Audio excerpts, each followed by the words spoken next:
Мен Шалқар қаласы Сарғамыс негізгі орта мектебінің география пәнінің мұғалімі Қабуа Венера Асқарова боламын.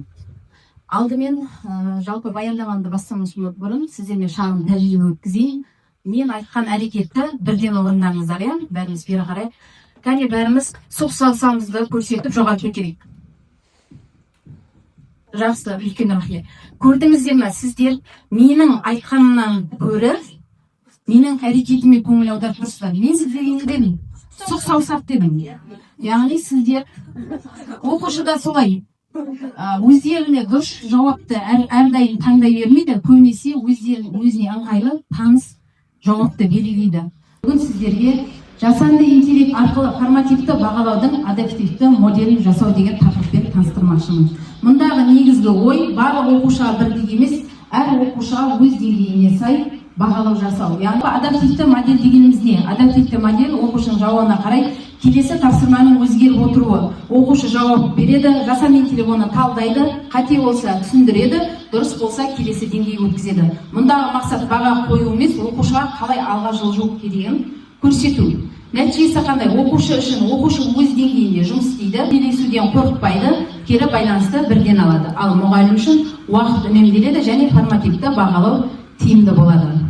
Енді қазір сіздерге осы формативті бағалаудың адаптивті моделі бойынша бір тапсырма үлгісімен таныстырып жіберейін. Мына жерде көріп тұрғандарыңыздай сабақ тақырыбы Қазақстан Республикасының мемлекеттік рәміздері.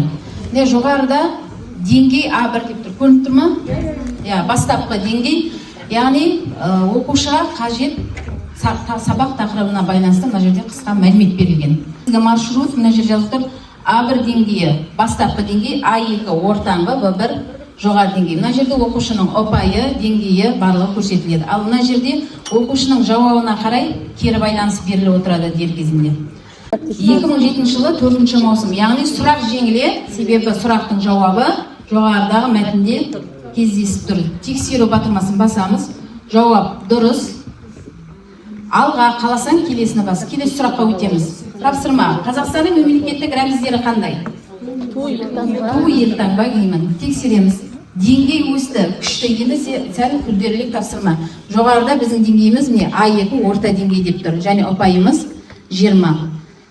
Мемлекеттік туда қандай бейнелер берілген? Енді біз қате белгіге, яғни біз қайта қате жіберсек, бастапқы деңгейге қайта келеміз. Яғни оқушыға сұрақты қайтадан жеңілден бастап береді.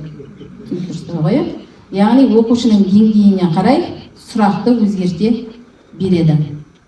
Оқушы күрделі деңгейге өткен уақытта мына жерде эссе беріледі. Яғни формативті бағалаудың адаптивті моделі деген осы. HTML код жазып бер, оқушыларда формативті бағалаудағы адаптивті модель болуы керек деп сабақ тақырыбын жазсаңыздар өздеріңіздің пәндеріңізге қатысты.